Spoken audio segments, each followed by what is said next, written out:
इसीलिए पहले दौलत पंडित दौलत राम जी ने निश्चय सम्यक दर्शन की चर्चा की थी। पर द्रव्यंते भिन्न आप में रुचि सम्यक तो भला है, यह चर्चा की थी पहले। उसके बाद में व्यवहार सम्यक्त्व की चर्चा की। 7 तत्वों की श्रद्धा, देव शास्त्र गुरु की श्रद्धा, ये सम्यक्त्व के अष्ट अंग, ये सब चर्चा बाद में आई। तो पहले निश्चय सम्यक दर्शन की चर्चा की, है ना।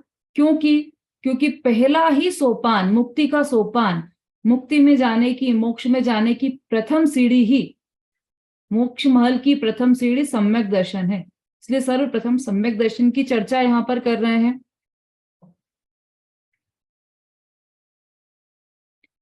अब देखो, व्यवहार शास्त्र का ज्ञान, नव तत्व की श्रद्धा, पंच महाव्रत के परिणाम, यह आत्मा के सम्यक दर्शन के लिए बिल्कुल कार्यगत नहीं है।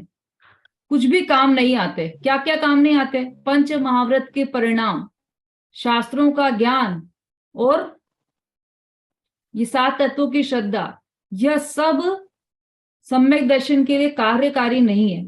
बोलो कितनी बड़ी बात है, सम्यक दर्शन के लिए कार्यकारी नहीं है।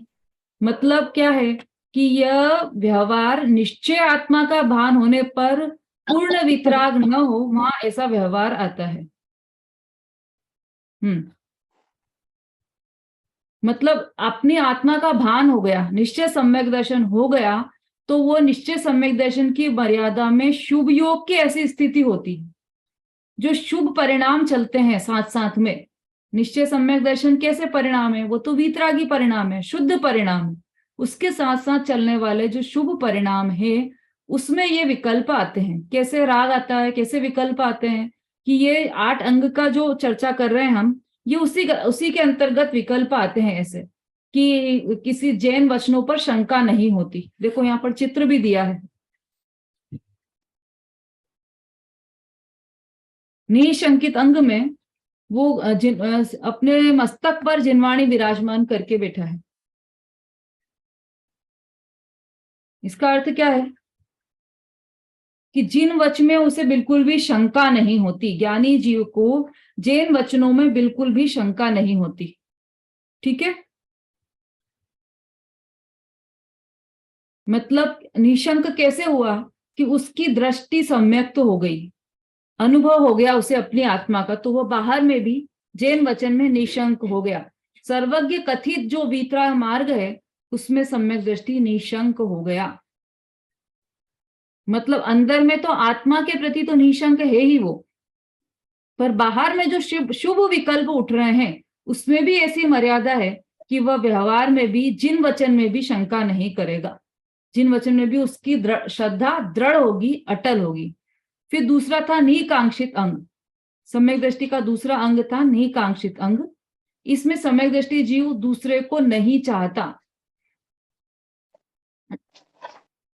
वृष भव सुख वांछा भाने, मतलब इतनी अटल श्रद्धा होती उसे कि वह कुछ भी वांछा नहीं करता। फिर निशंकित, निकांक्षित, फिर निर्विचिकित्सा। निर्विचिकित्सा में ये देखिए, चित्र देखते जाइए दूसरे निकांक्षित अंग में। देखो यहाँ पर वह पूजन भी कर रहा है, स्वाध्याय भी कर रहा है सम्यक दृष्टि जीव, फिर भी कुछ भी वांछा नहीं है उसके। ये दिया है दूसरे चित्र में। तीसरे चित्र में मुनिराज का चित्र दिया है उल्टी करते हुए। तो ये निकांक्षित निर्विचिकित्सा अंग में राजा उद्दायन प्रसिद्ध हुए हैं। तो ये राजा उद्दायन है और यहाँ पर मुनिराज को वॉमिट हो रही है। तो मुनिराज की वॉमिट को देखकर भी वह निर्विचिकित्सा अंग को धारण करते हैं उद्दायन राजा। क्या विचार करते हैं कि यह भी पुद्गल का परिणमन ही है। जो उल्टी गिरी हुई पड़ी है, यह भी पुद्गल परमाणु ही है। जो खाना पेट के अंदर है, वह भी पुद्गल परमाणु है। तो वह सब सेम है, कुछ भी अंतर नहीं है दोनों में। इसलिए उन्हें निर्विचिकित्सा होती है। किसी वस्तु के प्रति घृणा, किसी स्मेल के प्रति घृणा और किसी स्मेल के प्रति अच्छा लगना, ऐसा ज्ञानी जीव को नहीं होता। निर्विचिकित्सा अंग ज्ञानी जीव का होता है। फिर उसके बाद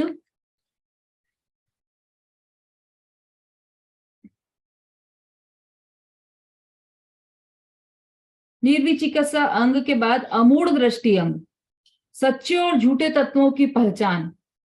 ये इसका भी रेवती रानी का उदाहरण आया था। तो अपन ने देखा था कि अमूढ़ दृष्टि अंग में रेवती रानी प्रसिद्ध हुई है। तो वह कितने भी उसमें प्रलोभन दिए गए, कितने भी प्रलोभन दिए गए, लेकिन रेवती रानी अपने तत्व से डिगी नहीं। जैन वचनों पर दृढ़ श्रद्धा उसे रही। पेज नंबर पूछा है तो ये पेज नंबर 74 है, तीसरी ढाल में 74 नंबर पेज है। फिर उसके बाद उपगूहन अंग, तो अपने गुणों को और दूसरे के अवगुणों को छिपाए तथा अपने आत्मधर्म को बढ़ाए अर्थात निर्मल बनाए, वह उपगूहन अंग है।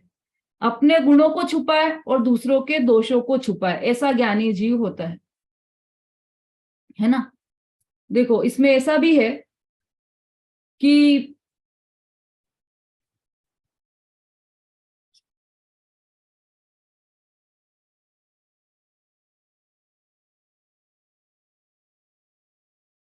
अपने अपने गुणों को छुपाया और दूसरे के गुणों को दिखाया, तो उसमें कई बार ऐसा भी हो सकता है कि दुनिया उसकी प्रसिद्धि करे जिसके गुणों को दिखाया गया है, और इसे बुरा बताए। तो ज्ञानी जीव को ऐसा विचार नहीं आता कि अरे दुनिया कुछ भी दुनिया तो ये कुछ भी बोल रही है, तो मैंने क्यों बताया अपने अवगुण, ऐसा विचार ज्ञानी जीव को नहीं आता। और दूसरे के गुण बताए तो दुनिया उसकी प्रशंसा कर रही है, तो मैंने बताई क्यों उसकी इतनी प्रशंसा हो रही है, मेरी तो इतनी बुराई हो रही है, इसकी इतनी प्रशंसा हो रही है, तो मुझे उसके गुण नहीं, गुण उसके अवगुण बता देना चाहिए, ऐसा विचार ज्ञानी जीव को नहीं आता। देखो जब गुरुदेव थे ना, तो एक छोटी बच्ची थी, उनकी सभा में आती थी और उसे पिछले जन्म का ज्ञान हो गया था। जैसे अभी भी कई लोगों को ज्ञान हो जाता है पिछले जन्म का, कि हम वहां पर थे, वहां हमारा जन्म हुआ था और हम वहां रहते थे। वो बता भी देते हैं कि हम इस गांव में रहते थे। तो उस बच्ची को भी जाति स्मरण ज्ञान हुआ। तो जब उसे ज्ञान हो गया तो वह बताने लगी सबको कि ऐसा ऐसा है, और वहां पर ये ऐसा मेरे मम्मी पापा ने ऐसा घड़ा जमीन में गाड़ दिया था जिसमें सोने की अशर्फियां थी। वो जगह भी उसने बता दी, उसके मम्मी पापा को भी बता दिया, उसने सारा सब कुछ बता दिया। तो लोगों को बहुत आश्चर्य हुआ, तो लोग उसके यहाँ भीड़ लगने लगी, इतनी प्रसिद्धि हो गई उसकी, खूब प्रसिद्धि हो गई चारों तरफ, तो लोग उससे मिलने आने लगे। तो गुरुदेव ने क्या कहा उससे कि तुम्हें इस प्रसिद्धि में भला लग रहा है क्या?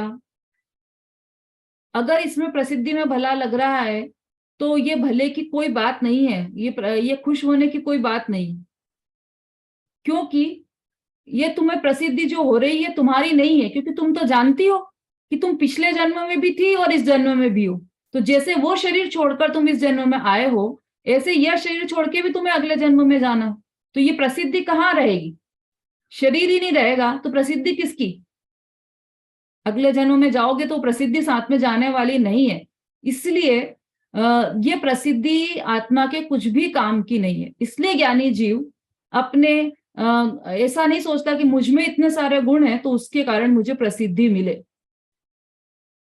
ऐसा ज्ञानी जीव का विचार रहता है। तो इस तरह से वह उपगूहन अंग को धारण करता है। अभी ये यहां तक चली थी हमारी बात उपगूहन अंग तक।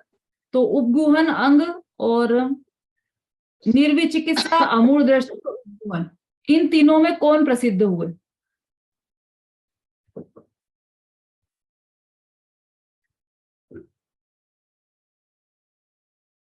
संगीता जी बोलिए।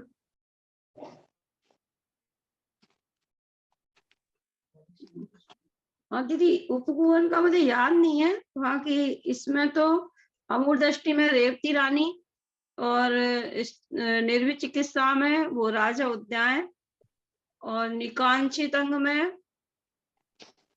उसकी कहानी सुनाई थी ना, निकांक्षित में वो अनंतमती, और इसमें अंजन चोर पहले वाली शंकित में।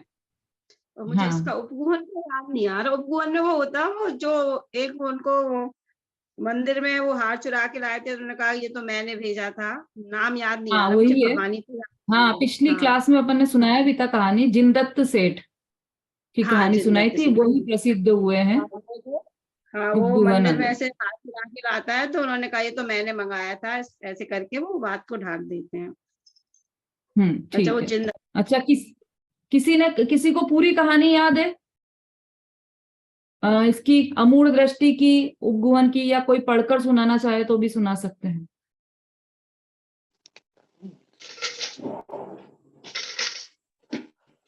दीदी किसकी सुनाऊं? किसकी है आपके पास?